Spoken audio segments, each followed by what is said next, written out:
Jed from Cook Culture.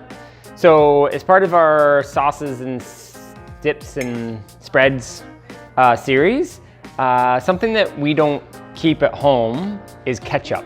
So when we want ketchup, once in a while, I make ketchup. Super simple. I always keep tomato paste around for doing different sorts of tomato sauces when I'm thickening things up for like pizza, that sort of thing. So I've always got a can of tomato paste. So really, really, really simple to make. Take a can of tomato sauce into a 1 liter mason jar. And today we're making lunch for 6 people. We've got a bunch of yummy potatoes in the oven, and I'm actually making up some veggie burgers. So I'm making more than I usually would. Usually I would just do 1 can. So there are 2 cans into the mason jar, 1 liter mason jar. Then we're gonna put probably around a tablespoon of mustard, garlic, salt for a teaspoon, olive oil for about 2 tablespoons, and about a tablespoon and a half of maple syrup, and then a little bit of apple cider vinegar. And in it all goes. And we use our Bamix immersion blender.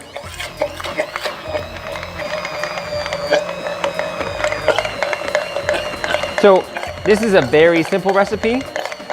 We could also add some chili powder. You could add some curry spice. You could add some rosemary. You know, you can mix it which way you want. Okay, it's getting a nice texture. I'm gonna add a little bit more syrup. The trick with ketchup and why we like ketchup so much is it's sugar paste. So if I make ketchup and I don't put enough sugar in it, you kind of miss the point of it. So we're gonna give it a good mix. So that's what it looks like. So there's our ketchup. I'm going to open the oven where I have some, just happen to have some French fries.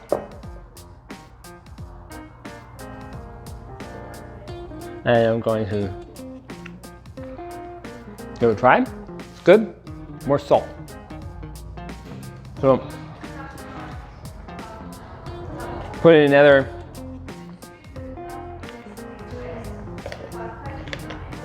good and sweet, and put another teaspoon of salt. Definitely sweet enough. I could also put in a little bit more olive oil. It's a little bit pasty. I don't mind a little bit of a thinner ketchup. So you probably put 3 tablespoons of olive oil in altogether, and 2 teaspoons of salt.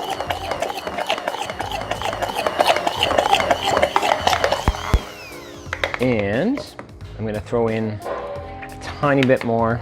So this is how I really like to make things. You know, I'm just kind of going for some flavors. I'm just going for some tastes. I'm putting in all the things that I like. All the ingredients that we have here are flavors that I really enjoy. And I'm just gonna work this until I get a combo in which I think is tasty. So I'm gonna grab the ketchup. The ketchup's looking like so. Put it on the potato.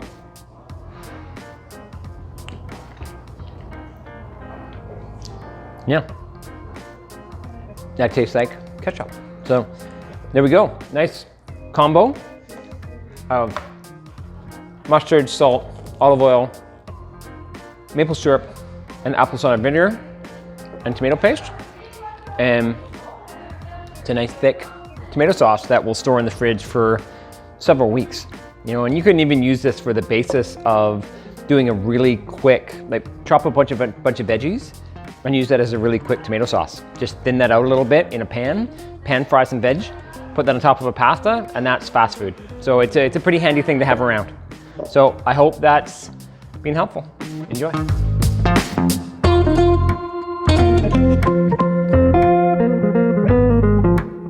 Hi, Jed from Cook Culture. As part of our sauces and dip series that we're doing of just some really good simple sauces and dips and spreads to be able to use on lots of different things, I'm making cashew cream. So I've done this before within other videos, and what I've been asked several times for this recipe specifically is, can I measure? So absolutely. I always freehand this recipe, and it's always a tiny bit different, but today I'm going to measure to the best as I can. I'm not a measurer. I have a really hard time measuring. I measure when I bake, 100%. Like I have to, you have to. You know, you're not gonna make bread or you're not gonna make cookies just the way you need to if you're not measuring your proportions. But when you're cooking, there's a lot more freedom to do what feels right at the time. But enough of that, I'm going to measure. So we're gonna be making cashew cream. I've got what we'll measure, but approximately 2 cups of soaked cashews. We've got some Dijon mustard. We've got some salt. We've got some lemon, olive oil, syrup, and tamari. We're gonna flavor with tamari. You can also flavor this with nutritional yeast. Oh, sorry, also very important ingredient, garlic. So you can also flavor this with nutritional yeast. Tamari and nutritional yeast are something that I use back and forth all the time. So what we're gonna do, we'll start, oh, sorry. The other thing that we're going to add in here that's not really a flavoring ingredient for some volume is water. As we need, we'll add some water to build up volume so that it catches in the blade and creates a creaminess. So to start with, we've got all these cashews. So 1 cup. What do we got here? Yeah, pretty much 2 cups of cashews. Okay. And then we're gonna put in, we've got 1 teaspoon of mustard. We're gonna put in 2 cloves of garlic. We'll put in 1, actually, you know what? We're not gonna put in any salt. Forget it. We're using tamari. Again, I've said this often when I'm making different sauces. If we're using tamari, don't put in salt. Add salt after. If you use nutritional yeast, use salt. Okay, so we're gonna put in, sorry, measuring, I was gonna free pour. 1, 2, 3 tablespoons. We're gonna put in olive oil for 1, 2, 3 olive oil, and some syrup. We'll go 1. All right, now we're gonna put in, this is a large lemon, so 1 whole lemon. Lemon is 100% personal preference. Either put in a lot of lemon or a little bit of lemon. Everything else that I've put in so far, I would highly recommend those are the ratios. Lemon is totally up to you. Okay, so I also used a plunger on here on the Vitamix. So Vitamix on, manual setting. Don't use any of the presets for this one. On we go. And then straight up to bang, 10.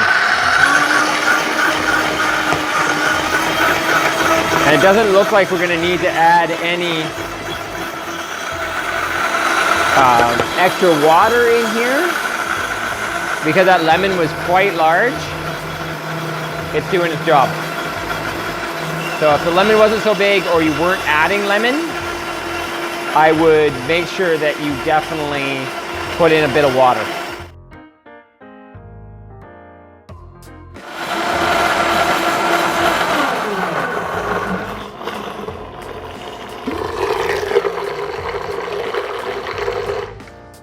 All right, that's looking pretty creamy. So that is your creamy texture.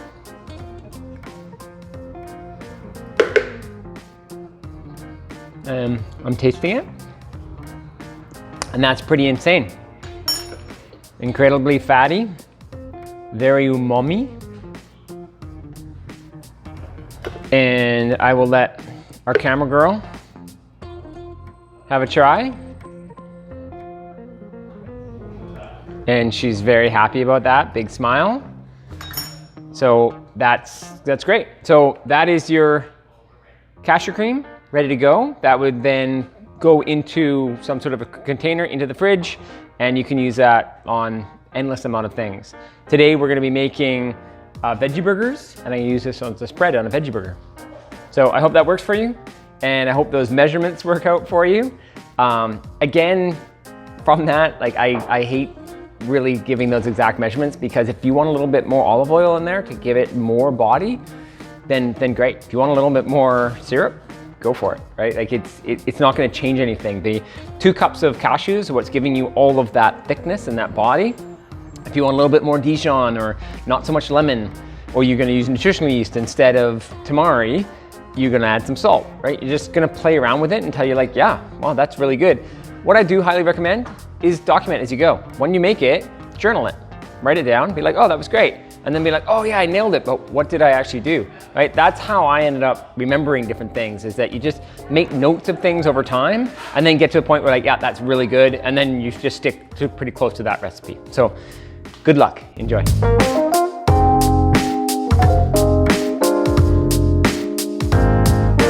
Hi, so as part of the series that we've got on making simple sauces, today I'm doing a kale and walnut pesto. So super simple. It's about getting the right combination of the main ingredients. You can overdo it with kale a little bit, and then it becomes kind of a kale creamy sauce that isn't amazing. So getting the right combination. So just because it's got kale and walnut in the title doesn't mean that we don't use some basil.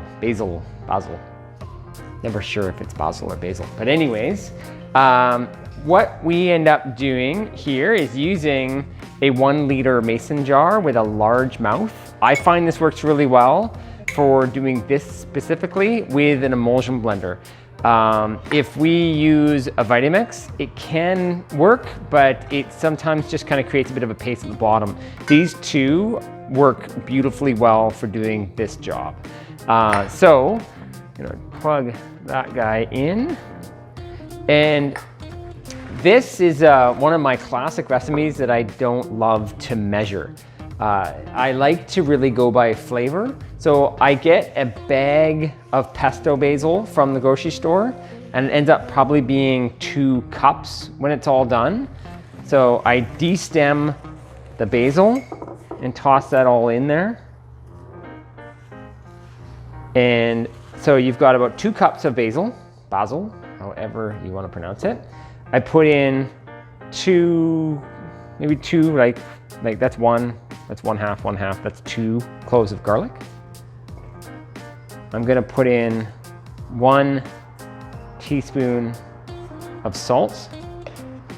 I don't wanna put in, you can put in quite a bit of salt. This is a point here. I'm gonna be using Tamari. The cheesy flavor can also come from nutritional yeast. So right now I'm using Tamari because in some recipes I don't use yeast. Everybody in my family can't always eat yeast, so I'm using Tamari.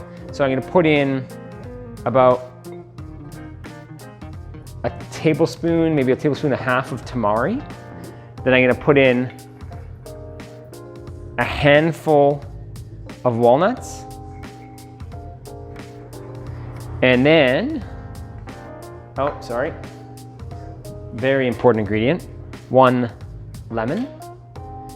So lemon is another one that you can do with 2 lemons. It's like when you're putting in the nutritional yeast, you can put in 3 tablespoons. I would start with 3 tablespoons for this sort of ratio, but you can go up to a 1/4 cup if you really want to. It really depends on the flavor. So sometimes I'll get this tasted in the family and I'll be like, oh, lemon. Another ingredient that you can put in here is apple cider vinegar. It's nice to put some vinegar, gives it a bit of a hit, but mostly the lemon will work out just fine. So right now, I'm just gonna break this down. I put my hand over it a little bit just so it's not kicking up in my face too much. But what that does is just packs that all down.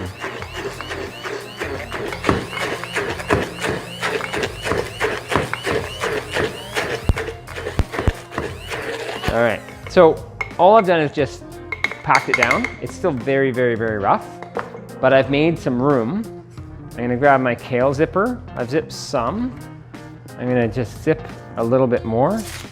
This little tool here, brilliant for putting the stem of kale in and just quickly zipping it off. So, like so. Like I was saying, you don't wanna put too much kale, but also you want to put enough kale that it builds some volume. So we'll pack, the measurement here is to take this 1 liter and to lightly pack the remainder in. So I've put that much more in, okay? And that's about the same. So here I'm also now gonna put in a little bit more liquid, put in about 2 tablespoons of olive oil. And now, I'm gonna go to town on that. I'm gonna try, the greens will come to the top side of the blade when you're using the immersion blender. So just pack it back down. And so I'm gonna do this for, I don't know, probably 2 minutes in total, so that I really tear up that kale. And make sure everything gets piled up on top here. Make sure you get it back inside. But the kale is a little bit fibrous, so you really want to work on getting that down to the bottom. Don't, I've done this before, don't smash this down to the bottom or you will pop the bottom right off of the jar. So I kind of like to push it all back down and then around in circles to make sure that I'm ripping up the kale. You know, the basil, of course, has been destroyed a while ago, and it is very much part of the paste. But the kale is what I'm really working and working and working and working. And that is actually the trick of this, is to make sure. And just by looking at it now, it's quite fibrous. We need a little bit more liquid. We could use more oil, but I'm gonna opt for some more lemon. So we're gonna end up having 2 whole lemons in here, which I'm a big fan of. I love some nice big lemon kick. All right, so that's in. And that's really making a nice paste now.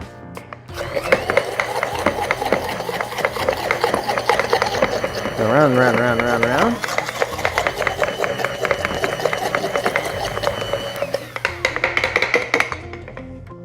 Okay, so you can see the fiber even off there. So it's really fibrous, which fiber good. Fiber's not bad. You know, if it's stringy, it's not tasty. So there is the pesto. So I'm gonna give that a little try here. Oh yeah, it's got some zing. Now I'm gonna pass it to the camera lady. You're gonna let me know. Some good zing in that. Yeah, it's a lot of eye squinting and puckering. Yeah. So in there, it's quite salty with the tamari. You probably could have put half a teaspoon of salt. It's the balance of, when you're using tamari, use less salt. When you're using nutritional yeast, use more salt.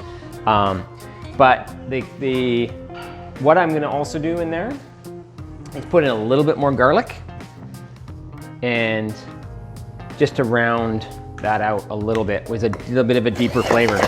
The garlic will add more of the umami, and I'm also gonna put in a tiny bit more olive oil. A lot of pesto recipes call for a lot of olive oil. I'm not a big fan of using so much olive oil. It does add creaminess and fat to it, but I just find a lot of the ratios are just much too oily, where it doesn't really add any more flavor using an excess of oil, and really what it's doing is adding pretty empty calories, where olive oil is a tremendous taste when you allow the taste to show itself. All right, so, and that is probably just under half a liter of pesto ready to go. That's great for sandwiches, for pasta, up on top of anything that you want. This is a phenomenal sauce to have in the fridge, ready to go at any time. This will last probably 2 weeks like that with a lid on in the fridge. And I use like a dollop here and a dollop there. So hope that works for you.